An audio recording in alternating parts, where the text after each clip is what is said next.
Chapter 19 of Ruth Erskine's Crosses. Ruth Erskine's Crosses by Pansy. Chapter 19. My Daughters.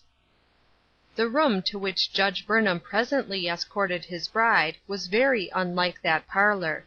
As she looked about her, on the exquisite air of beauty which prevailed, and the evidences of refined and cultured taste scattered with lavish hand, she was touched with the thought that her tastes had been understood and remembered in each minute detail. "How very lovely this is!" she said, as her foot rested on the soft velvet carpet, with its wildwood vines trailing in rich colors over the floor. "I knew you would like it," Judge Burnham said, with a gratified smile. "It reminded me of you, and, indeed, the entire room has seemed to me to be full of your presence. I enjoyed arranging it. I think I could have gratified your tastes in regard to the rest of the house, Ruth, if you had let me." "Oh, I know you could," she answered, earnestly. "It was not that I did not trust your taste, and perhaps I made a mistake, but I meant it right, and you must help me to bring right out of it." She did not realize it, but this little concession to his possible better judgment helped her husband wonderfully. "We will make it come right," he said, decidedly. "And now I will leave you to rest a little, while I go down and discover whether this house is inhabited to-day." With the door closing after him seemed to go much of Ruth's courage. This exquisite room was a rest to her beauty-loving eyes and heart; but it contrasted most strangely with the life below stairs; and when she thought of that room below, it reminded her of all there was yet to meet and endure, and of the newness of the way, and the untried experiments which were to be made, and of her own weakness, and her heart trembled and almost failed her. Yet it must not fail her. She must get through. Well for Ruth that she knew in what place to seek it. Instead of taking a seat in the delicately carved and gracefully upholstered easy chair, which invited her into its depths, she turned and knelt before it. Perhaps, after all, there are more dangerous experiences than those which, in coming to a new home, to take up new responsibilities, lead us to feel our utter weakness, and bring us to our knees crying to the strong for strength. Judge Burnham's entrance, nearly an hour afterward, found Ruth resting quietly in that easy chair, such a calm on her face, and such a light in her eyes, that he stopped on the threshold, and regarded her with a half-pleased, half-awed expression, as he said: "You look wonderfully rested. I think my easy chair must be a success. Will you come down now, to a farmhouse supper? Please don't see any more of the strange things than you can help. I tried to get the girls to come up, and so avoid some of the horrors of a meeting below stairs, but they are too thoroughly alarmed to have any sense at all, and I had to abandon that plan." "Poor things!" said Ruth, compassionately. "Am I so very formidable? It must be dreadful to feel frightened at people. I can't imagine the feeling." He surveyed her critically, then laughed. He had some conception of what a vision she would be to the people downstairs. She had not changed her traveling dress, which was of rich dark silk, fitted exquisitely to her shapely form, and the soft laces at throat and wrist, brightened only by a knot of ribbon of the most delicate tint of blue, completed what, to Judge Burnham's cultured taste, seemed the very perfection of a toilet.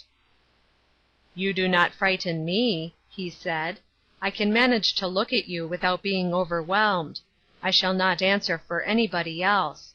Ruth, I have obeyed you to the very letter. In a fit of something very like vexation, I resolved not to lift a finger to change the customs of the house, leaving you to see them, according to your desire, as they were. The result is, we haven't even a table to ourselves to-night. The whole of that insufferable family, cat and all, are ready to gather, with us, around their hospitable board. I am sorry, now, that I was so very literal in my obedience." "I am not," Ruth said, and her tone was quiet, and had a sound in it which was not there when he left her. It served to make him regard her again, curiously. Then they went downstairs to the kitchen. Ruth was presently seated at the long table, alarmingly near to the stove which had cooked the potatoes that graced the evening meal. Boiled potatoes, served in their original coats! To be eaten with 2 tined steel forks, the same forks expected to do duty in the mastication of a huge piece of peach pie! Unless, indeed, she did as her husband's daughters were evidently accustomed to doing, and ate it with her knife. There were, at that table, Farmer Ferris in his shirt sleeves, himself redolent of the barn and the cow-house; his wife, in a new, stiff, blue and red plaid calico, most manifestly donned to do honor to the occasion; 2 boys, belonging to the Ferris household, in different degrees of shock-headed, out-at-the-elbow disorder, and the aforesaid apparition in pink calico, the gray cat still hugged to her heart, and eating milk from the same saucer at intervals; and lastly, the 2 daughters of the house of Burnham. Those daughters! The strongest emotion which Ruth found it in her heart to have for them, on this first evening, was pity. She had never imagined anything like the painful embarrassment which they felt. They sat on the edges of their chairs, and, when engaged in trying to eat, tilted the chairs forward to reach their plates, and rested their elbows on the table to stare, when they dared to raise their frightened eyes to do so. Their father had performed the ceremony of introduction in a way which was likely to increase their painful self-consciousness. "Girls," he said, and his voice sounded as if he were summoning them to a trial by jury, "this is Mrs. Burnham." And they had stood up, and essayed to make little bobbing curtsies, after the fashion of 50 years ago, until further pressed by Mrs. Ferris, who said with a conscious laugh, "For the land's sake, girls, do go and shake hands with her. Why, she is your ma now." But Judge Burnham's haughty voice had come to the rescue. "If you please, we will excuse them from that ceremony, Mrs. Ferris," he had said. "Mrs. Burnham, please be seated." And he had drawn back her chair with the courtesy of a gentleman and the inward fury of a lion. In truth, Judge Burnham was ashamed of and angry with himself, and I am glad of it. He deserved to be. Instead of asserting his authority and making this meeting and this first meal together strictly a family matter, and managing a dozen other little details which he could have managed, and which would have helped wonderfully, he had angrily resolved to let everything utterly alone, and bring Ruth thus sooner and more decisively into seeing the folly, and the utter untenableness of her position. But something in the absolute calm of her face, this evening, a calm which had come to her since he left her in their room alone, made him feel it to be more than probable that she would not easily, nor soon, abandon the position which she had assumed. The ordeal of supper was gotten through with easier than Ruth had supposed possible, though truth to tell, the things which would have affected most persons the least, were the hardest for her to bear. She had not entirely risen above the views concerning refinement which she had expressed during the early days of Chautauqua life, and to eat with a knife when a fork should be used, and to have a 2-tined steel fork instead of a silver one, and to have no napkin at all, were to her positive and vivid sources of discomfort, sources from which she could not altogether turn away, even at this time. I am not sure, however, that, in the trivialities, she did not lose some of the real trials which the occasion certainly presented. Directly after the supper was concluded, with but a very poor attempt at eating on Ruth's part, Judge Burnham led the way to that dreadful parlor, interposing his stern voice between the evident intention of the daughters to remain in the kitchen, "I desire that you come immediately to the parlor." As for Ruth and himself, they did not retreat promptly enough to escape Mrs. Ferris's stage whisper, "For the land's sake, girls, do go quick. I'm afraid he will bite you next time. I wonder if she is as awful cross as he is. She looks it, and more, too." In the midst of all the tumult of thought which there might have been, Ruth found herself trying to determine which was the most objectionable expression of the two, Mrs. Judge Erskine's favorite, "Land alive," or Mrs. Ferris's, "For the land's sake." Where do Americans get their favorite expletives, anyway? She had not much time to query, for here were those girls, sitting each on the edge of one of the solemn cane-seated chairs, and looking as thoroughly miserable as the most hard-hearted could have desired. What was she to say to them, or would it be more merciful to say nothing at all? Ruth felt an unutterable pity for them. How miserably afraid they were of their father! How entirely unnatural it seemed! And it could not be that he had ever been actually unkind to them? It was just a system of severe letting alone, combined with the unwisdom of the fairest tongue which had developed such results. Between the intervals of trying to say a few words to them, words which they answered with solemn "yes, ma'ams," Ruth tried to study their personal appearance. It was far from prepossessing. Yet, remembering Susan, and the marvelous changes which the ivy-green dress, fitted to her form, had accomplished, wondered how much of their painful awkwardness was due to the utter unsuitability of their attire, and the uncouth arrangement of their coiffures. The elder of the two was tall and gaunt, with pale, reddish-yellow hair, an abundance of it, which she seemed to think served no purpose but to annoy her, and was to be stretched back out of the way as far and as tightly as possible. Her shoulders were bent and stooping. Her pale blue eyes looked as though, when they were not full of dismayed embarrassment, they were listless, and her whole manner betokened that of a person who was a trial to herself and to every one with whom she came in contact.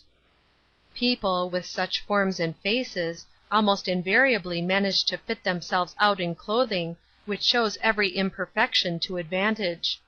This girl was no exception. Indeed, she seemed to have succeeded in making an exceptional fright of herself. Her dress was of the color and material which seemed to increase her height, and bore the marks of a novice in dressmaking about every part of it. To increase the effect, it was much too short for her, and showed to immense disadvantage a pair of strong, thick country boots, which might have been excellent for tramping over plowed ground in wet weather. The younger sister was a complete contrast in every respect. Her form can only be described by that expressive and not very elegant word, chunky. From her thick, short hair, down to her thickly shod feet, she seemed to be almost equally shapeless and graceless. Fat, red cheeks, small, round eyes shining out from layers of fat, large, ill-shaped hands, remarkably large feet, apparently, or else her shoes were, and arrayed in a large plaited dress of red and green, which was much too low in the neck and much too short-waisted, and was absolutely uncouth. Swiftly, silently, Ruth took in all these details. And she took in, also, what her husband had never known, that a large portion of this uncouthness was due to the outward adornings or disguisings, which is what persons devoid of taste sometimes succeed in making of their dress. In the midst of her musings there came to her a new idea. It dawned upon her in the form of a question. Why should she, a lady of fashion and of leisure, and of such cultured taste that she was an acknowledged authority among her friends on all matters pertaining to the aesthetic, be in so marked a manner, for the second time in her short life, brought face to face with that form of ill-breeding which troubled her the most? Not only face to face with it, but put in such a position that it was her duty to endorse it patiently and show kindly interest in the victims. Was it possible?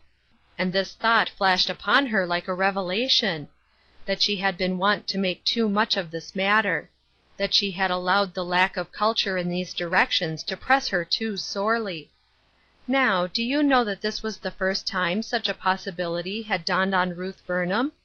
So insensible had been her yielding to the temptation which wealth and leisure brings, to give too much thought and too high a place to these questions of dress and taste, that, as I say, she had not been conscious of any sin in that direction, while those who looked on at her life had been able to see it plainly and in exaggerated form.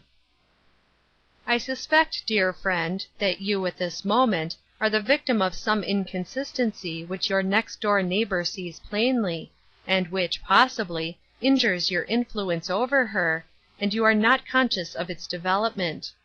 Now, that is a solemn thought, as well as a perplexing one, for what is to be done about it? Cleanse thou me from secret faults, prayed the inspired writer. May he not have meant those faults so secret that it takes the voice of God to reveal them to our hearts? At least to Ruth Burnham, sitting there in that high-backed rocker, looking at her husband's daughters, the thought came like the voice of God's Spirit in her heart. She had come very near to that revealing Spirit during the last 2 hours. Rather, he had made his presence known to her. She was in a hushed mood, desiring to be led, and she plainly saw that even this exhibition of uncouthness could be a discipline to her soul, if she would but allow its voice. You are not to understand that she therefore concluded uncouthness and utter disregard of refined tastes to be necessary outgrowths of Christian experience, or to be in the least necessary to a higher development of Christian life. She merely had a glimpse of what it meant to be in a state of using this world as not abusing it. The thought quickened her resolutions in regard to these neglected girls thus thrown under her care, and, I have no doubt, that it toned her voice when she spoke to them. I believe it not irreverent to say that the very subject upon which she first addressed them was chosen for her, all unconsciously to herself, by that ever-present Spirit, to whom nothing that an immortal soul can say appears trivial, because he sees the waves of influence which are stirred years ahead by the quiet words. Just what the 2 frightened girls expected from her would have been, perhaps, difficult for even themselves to explain. For years all their intercourse with their father had consisted in a series of irritated lectures, delivered in a sharp key, on his part, and received in a frightened silence by them. He had been utterly disappointed with them in every respect, and had not failed to show it, and they had not failed to seek for sympathy by pouring the story of their grievances into Mrs. Ferris's willing ears. The result was that she had but increased their terror in and doubt of their father. Added to this, she had all the ignorant superstition of her class in regard to stepmothers, if indeed the views of this sort of people shall be called by no harsher name than superstition. The newcomer had been, during the last week, most freely discussed in the Ferris household, and the result had been what might have been expected. Therefore, it was with unfeigned amazement and with the demonstrations of prolonged stares, that Ruth's first suddenly spoken sentence broke the silence which the others were feeling keenly. "Your hair looks as though it would curl naturally. Did you ever try it?" This to the elder girl, whose whole face reddened under the astonishment produced by the query, and who, as I said, could only stare for a moment. Then she said, "Yes, ma'am, I did once, long time ago." "And didn't you like the appearance?" A more vivid blush and a conscious laugh was the answer. Then she added, "Why, yes, well enough, but it was such a bother, and nobody to care." "Oh, it is very little trouble," Mrs. Burnham answered lightly, "when you understand just how to manage it. I think natural curls are beautiful." Chapter 20.